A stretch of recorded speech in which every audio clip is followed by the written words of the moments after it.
Mogalthur MLA గారి కృషి ఉందని చెప్పేసి ఎమ్మెల్యే గారికి విజయోత్సవ సభ అలాగే సీనియర్ నాయకులు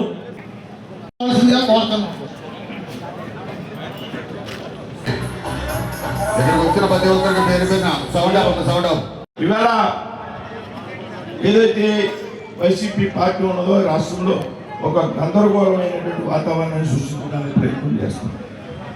ప్రజల యొక్క దృష్టిని మార్చడానికి ప్రయత్నం చేస్తాం. ఏదైతే కూటమికి చెందినటువంటి పార్టీల యొక్క కార్యకర్తలు ఉన్నారో వాళ్ళని రెచ్చగొట్టేటువంటి ప్రయత్నం చేసి ప్రజల దృష్టిని మార్చడానికి ప్రయత్నం చేస్తూ ఉన్నదనేటువంటి విషయం మనంతా కూడా గమనించాలి. మనందరికీ చాలా బాధ. గత 5 సంవత్సరాల కాలంలో అందరి కార్యకర్తల మీద పోలీస్ కేసు పెట్టి జైల్లో పెట్టించారు, కొట్టించారు, విధ్వంసాలు సృష్టించారు, కుటుంబాలను విడదీశారు, సరిహద్దులు చెరిపేశారు. అయినప్పటికీ మన అధికారంలోకి వచ్చాక వారి సంగతి ఇంకా చూడడం లేదేంటి అనేటువంటి ప్రశ్న ప్రతి ఒక్క కార్యకర్త మనసులో ఉంది. కానీ ఇవాళ మన అభివృద్ధి మీద దృష్టి పెట్టాం, ఆంధ్రప్రదేశ్ భవిష్యత్తు మీద దృష్టి పెట్టాం, రాబోయే తరాల యొక్క భవిష్యత్తు మీద దృష్టి పెట్టాం. ప్రతీకారాల కన్నా అధికారం ముఖ్యమైనటువంటి ఆలోచన మనం ముందుకు వెళ్తుంటే ఇవాళ మనల్ని రెచ్చగొట్టేటువంటి ప్రయత్నం, ప్రజల్ని తప్పుదారి పెట్టించేటువంటి ప్రయత్నం ఇంకా చేస్తూ ఉన్నారు. అమరావతిలో అభివృద్ధి పరిగెడుతుంటే ఏంటో మావిగాన్ అంటాడు ఈ పెద్ద మనిషి. అదే మలయాళ సినిమా పేరులో ఉంటుంది మావిగాన్. చెప్తున్నారు వాళ్ళు ఈ డేస్ నుంచి జగన్మోహన్ రెడ్డి కానీ వైసీపీ పార్టీ కార్యకర్తలు కానీ మా అభివృద్ధికి ఆటంకం కలిగిస్తే, మా రహదారికి అడ్డొస్తే జన సైనికులు, తెలుగు తమ్ముళ్ళు, శిక్షకులు కలిగినటువంటి భారతీయ జనతా పార్టీ కార్యకర్తలు తలుచుకుంటే నీకు శంకరగిరి మాన్యాలు అనేటువంటి విషయం సందర్భం. కాబట్టి కూటమి కార్యకర్తలందరూ కోరుతున్నా తెలిసేసి పరిగెడుతున్నాయి. ఇవాళ విశాఖపట్నం స్టీల్ ప్లాంట్ కి మూసివేసేటువంటి దిశలో ఒక అద్భుతమైనటువంటి ప్యాకేజింగ్ ఇచ్చాం. విశాఖపట్నంలో రిలయన్స్ డేటా సెంటర్, విశాఖపట్నంలో Adani data centre, Google data centre, రామాయపట్నంలో బీపీసీఎల్ రిఫైనరీ 1,35,000 కోట్లతో దాదాపు 70,000 మందికి ఉద్యోగాలు వచ్చేటువంటి పరిస్థితి. నక్కపల్లిలో 1,30,000 కోట్లతో అతిపెద్ద స్టీల్ ప్లాంట్, ఇంటిగ్రేటెడ్ స్టీల్ ప్లాంట్కి శంకుస్థాపన చేశాం. నిన్న కాక పుట్టపర్తిలో డిఫెన్స్ కి సంబంధించి ఒక ప్రాజెక్ట్ శంకుస్థాపన చేశాం. కొన్ని లక్షల కోట్ల రూపాయల ప్రాజెక్టులు ఇవాళ రాష్ట్రంలో ప్రారంభమవుతూ ఉన్నాయి కేంద్ర రాష్ట్ర ప్రభుత్వాలకు సహకారం.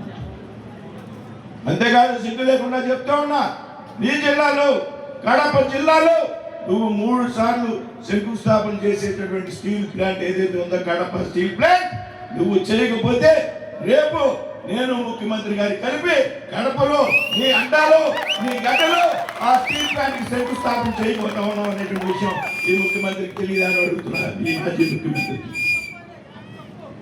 నీ అడ్డాలో మేము రేపు శంకుస్థాపన చేస్తూ ఉన్నాం 20,000 కోట్లతో కడప స్టీల్ ఫ్యాక్టరీ. కాబట్టి ఇన్ని అద్భుతమైనటువంటి విజయాలు కేవలం 2 సంవత్సరాల కాలం. అదేవిధంగా నర్సాపురం నియోజకవర్గం శాసనసభ్యులు అనేక 100 కోట్లతో పెద్ద ఎత్తున అభివృద్ధి కార్యక్రమాలు చేస్తారు. ఈ నర్సాపురం నియోజకవర్గంలో అనేక సంవత్సరాలుగా దీర్ఘకాలికంగా ఉన్నటువంటి పెండింగ్ ప్రాజెక్టులు ఏతున్నాయో ఆ పెండింగ్ ప్రాజెక్టులన్నీ కూడా రాబోయేటువంటి 3 సంవత్సరాల్లో పూర్తి చేయాలనేటువంటి ఒక లక్ష్యంతో, ఆలోచనతో పనిచేస్తున్నాం. ఏదైతే మీ నర్సాపూర్ బైపాస్ రోడ్ ఉన్నదో అనేక సంవత్సరాలుగా పెండింగ్ పడిపోతే ఈవేళ కోర్టు నుంచి అన్ని క్లియరెన్స్లు తెచ్చి టెండర్ ప్రక్రియ పూర్తి చేశాం. రాబోయేటువంటి రోజుల్లో నర్సాపూర్ బైపాస్ రోడ్డు ప్రారంభం కాబోతున్నది సుమారు 600 కోట్లు. ఇవాళ నర్సాపురం అనేక ట్రైన్స్, నర్సాపురానికి ఒక ఘనత ఉన్నది, ఒక చరిత్ర ఉన్నది, గుర్తుపెట్టుకోండి. దేశంలోనే బ్రాంచ్ లైన్ లో అంటే ఒక లూప్ లైన్ లో మెయిన్ లైన్ కాకుండా ఈ భారతదేశంలోనే వందే భారత్ ట్రైన్ వచ్చింది అంటే దేశంలో ఒక నర్సాపురం మాత్రమే అనేటువంటి విషయం గర్వపడాలి మనమంతా కూడా. ఇది చూసుకోండి, ఇండియన్ రైల్వే మ్యాప్లో మెయిన్ రూట్లో తప్పించి ఏ ఒక్క ఏదైతే జనసేనాధినేత పవన్ కళ్యాణ్ గారి యొక్క నేతృత్వంలో ఆయన యొక్క చొరవ కారణంగా ఈ రాష్ట్రంలో కూటమి ఏర్పడింది అనేటువంటి విషయం మనంతా కూడా గమనించాలి. ఇవాళ రాష్ట్రంలో దేశంలో ఒక అద్భుతమైనటువంటి పాలన కొనసాగుతాం. కేంద్రంలోని పెద్ద ఎత్తున సహకారం ఇవాళ ఈ రాష్ట్రానికి అందుతూ ఉంది. దాదాపు 20 లక్షల కోట్ల రూపాయల పెట్టుబడులు ఇవాళ ఆంధ్ర రాష్ట్రంలో పెట్టుబడులుగా పెట్టడం జరిగింది అనేటువంటి విషయం మనందరూ కూడా తెలుసుకోవాల్సిన అవసరం. ఇవాళ ఈ రాష్ట్రంలో ఉన్నటువంటి యువకుల యొక్క భవిష్యత్తు రాబోయేటువంటి రోజుల్లో వారికి నమ్మకం కలిగింది, మాకు కూడా భవిష్యత్తు ఉన్నది అనేటువంటి విషయాన్ని. లక్షల కోట్ల అప్పులు చేశాడు గతంలో ఉన్నటువంటి ముఖ్యమంత్రి. చేసినటువంటి లక్షల కోట్ల అప్పులు ఏ విధంగా ఎక్కడ ఖర్చు పెట్టామనేటువంటి అడిగితే ప్రజలు మీకు సమాధానం చెప్పవలసినటువంటి పరిస్థితి లేదు, నా ఇష్టమని చెప్పినటువంటి ముఖ్యమంత్రి గతంలో ఉన్నటువంటి ముఖ్యమంత్రి. రాష్ట్రానికి ఎక్కడా కూడా రూపాయి అప్పు దొరికినటువంటి పరిస్థితి సృష్టించి వెళ్ళిపోయాడు గతంలో ఉన్నటువంటి ముఖ్యమంత్రి. అటువంటి సమయంలో కూటమి ప్రభుత్వం రాష్ట్రంలో అధికారం చేపట్టి ఇవాళ రాష్ట్రాన్ని అభివృద్ధి దిశగా తీసుకెళ్తున్నటువంటి ప్రభుత్వం మనందరూ కూడా గమనించాలి. ఎన్నికల్లో హామీ ఇచ్చినటువంటి హామీలు ఏదైతే ఉన్నాయో రాష్ట్రంలో నిధులు కొడుతున్నప్పటికీ కూడా ఏదైతే సూపర్ 6 పథకాన్ని అమలు చేసినటువంటి ప్రభుత్వం ఇవాళ రాష్ట్రంలో కూటమిలో ఉన్నటువంటి ప్రభుత్వం. ఇందాక ప్రధాని సత్యనారాయణ గారు చెప్పారు, గత ఎన్నికల్లో 2000 నుండి 3000 రూపాయలు పెన్షన్ పెంచుతానని చెప్పి 5 సంవత్సరాల్లో కేవలం 1000 రూపాయలు పెంచితే కూటమి ప్రభుత్వం అధికారంలోకి వచ్చిన వెంటనే తొలి రోజునే సంతకం చేసింది, నేరుగా 3000 నుంచి 4000 రూపాయలు పెన్షన్ ఇస్తున్నటువంటి పథకం. ఏప్రిల్ మే కూడా ఇచ్చారండి ముందుది. ఏదైతే హామీ ఇచ్చామో ఎన్నికల ముందు 2 నెలలు కూడా ఎరియర్గా కల్పించినటువంటి ప్రభుత్వం కూటమి ప్రభుత్వం. నెలలో 1వ తారీఖున 4000 రూపాయలు విధిగా ఇంటికి చేరేసేటువంటి ప్రభుత్వం ఇవాళ రాష్ట్రంలో కూటమి అధికారం. రాష్ట్రంలో అస్తవ్యస్తంగా ఉన్నటువంటి రోడ్డును అభివృద్ధి చేసి ఇవాళ ప్రయాణికులకు అందుబాటులో ఉంచినటువంటి ప్రభుత్వం ప్రజలకి కూటమి ప్రభుత్వం కాదా అని నేను అడుగుతా ఉన్నాను.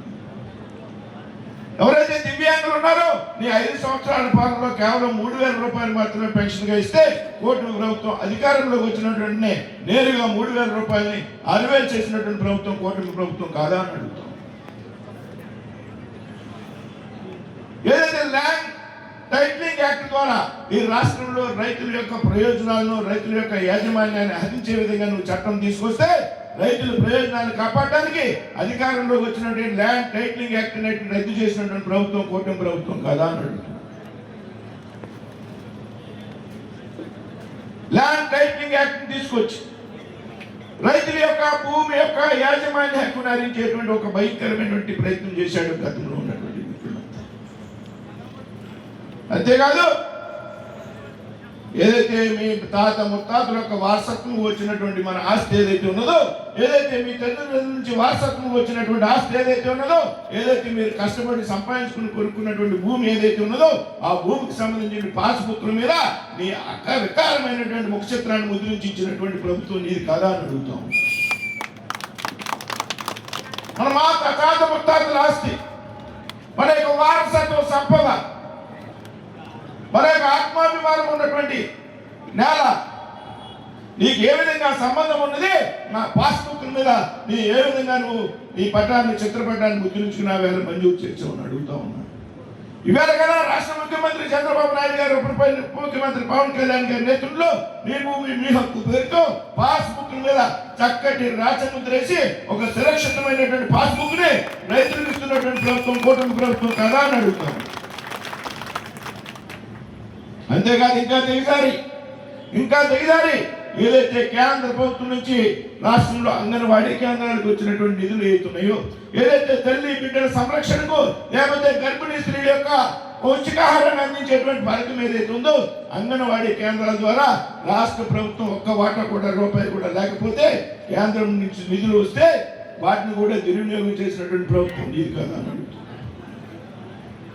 అంగన్వాడీ కేంద్రాల్లో 100 గ్రాముల కోడిగుడ్ని సప్లై చేయాల్సి ఉంటే కాంట్రాక్టుతో కుమ్ముక్కై 50 గ్రాముల కోడిగుడ్డు నువ్వు లేపేసి కేవలం 50 గ్రాముల కోడిగుడ్డు మాత్రం అంగన్వాడీ కేంద్రాలకు సరఫరా చేసి సిగ్గు లేకుండా కోడిగుడ్డు మీద కూడా సైతం ఈ చిత్రాన్ని ఈ ఫోటోను వేసుకుని పంపిణీ చేసినటువంటి ఒక దరిద్రమైనటువంటి ఆలోచన ముఖ్యమంత్రి గతంలో ఉన్నటువంటి కోడిగుడ్డు మీద ఫోటో వేసుకోవాలనే ఆలోచన అద్భుతం, ఎవరికి రాదు ఈ ప్రపంచం. 2019లో ప్రజలందరూ కూడా నమ్మి ఒక్క అవకాశం ఇవ్వడం జరిగింది మీ అందరూ కూడా. ఆ విధంగా ఈ రాష్ట్రంలో ఒక సన్నాసి ప్రభుత్వం ఏర్పడి ఆ సన్నాసి ఆ తర్వాత కాలంలో సైకోగా మారి ఆంధ్ర రాష్ట్రాన్ని కబలించేటువంటి ప్రయత్నం చేశాడు. మీ అందరికీ కూడా తెలుసు మిత్రులు. రాష్ట్రంలో విధ్వంసం సృష్టించాడు, ఒక విధ్వంసకరమైనటువంటి పాలన ఈ రాష్ట్రంలో కొనసాగించాడు. దేశంలో ఏ రాష్ట్రంలో కూడా లేని విధంగా అనేటువంటి విషయం మనందరికీ కూడా తెలుసు. గ్రామాల్లో కలతలు సృష్టించాడు, శాంతి భద్రతలకు భంగం కలిగించాడు, అన్నదమ్ముల మధ్య తగువులు పెట్టాడు, కుటుంబాల్లో తగువులు పెట్టాడు, సరిహద్దు గొడవల్లో దూరారు, వాళ్ళకి నచ్చినటువంటి ఆస్తుల్ని రాయించుకునేటువంటి ప్రయత్నం చేశారు.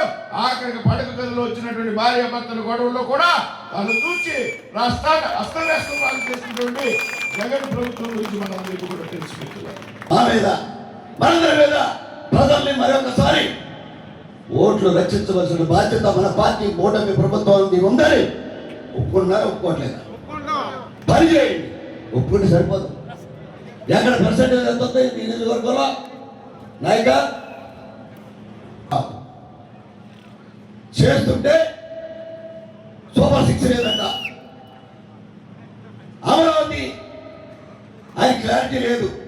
ఆయన ఉన్నని చెప్పు 3 ముక్కలాడు ఆడుకున్నాడు. విశాఖపట్నం, అమరావతి, కర్నూలు అయిపోయింది. మరో అమరావతి రాజధానిగా కేంద్రంలో అన్ని రాజకీయ పార్టీలు మోడీ గారి సహకారంతో అమరావతి రాజధానిగా పార్లమెంటు ఉభయ సభలో తీర్మానం చేసి పంపించినప్పుడు మీరు దాన్ని వ్యతిరేకించి బయటకు పోయారు. ఈరోజు వస్తూ ఉన్నారు, మళ్ళీ అమరావతిని అడుగెడతా ఉన్నారు. దాంట్లో కుప్పడి పెట్టడానికి, రైతుల మధ్యలో కుప్పడి పెట్టడానికి అమరావతిలో అభివృద్ధి కార్యక్రమాలు జరిగిపోతా ఉన్నాయి. జరిగినట్టు చూపించాలి. ఎవరో ఒకటి చేస్తే అది చూపించి అక్కడ అల్లరి చేసి అమరావతి రాజధాని అభివృద్ధిని కాకుండా చెప్పాలి, చేయాలి ప్రయత్నం చేస్తుంటే అక్కడ రైతులు విప్లవం చెంది మహిళలందరూ కూడా బయటకు వచ్చారు. ఇది వాస్తవం కాదా? నా చాలా మంది చెప్పారు అమరావతి అభివృద్ధి 4 కాలం మీద నడుస్తుంది. వచ్చే 29 నాటికి సుమారు 50% పనులు పూర్తవుతాయని నమ్మకం ఈనాడు ఆ వర్కింగ్ సిస్టంలో తెలుస్తూ ఉంది. పోలవరం 2027లో ప్రారంభోత్సవం చేస్తా ఉన్నాం. 2020లో 27లో మనకు పుస్తకాలు వస్తూ ఉన్నాయి. ఇవన్నీ కూడా పెద్ద ఎత్తున చేస్తామని మాట చెప్తా ఉన్నాం. ఇది కేంద్రం సహకారం కూడా ఉంది. ఈనాడు రాష్ట్ర ప్రభుత్వం దాని మీద ప్రత్యేక శ్రద్ధతోటి వారణాసి దగ్గర ఎలాగైతే జరిగిందో మహాకుంభ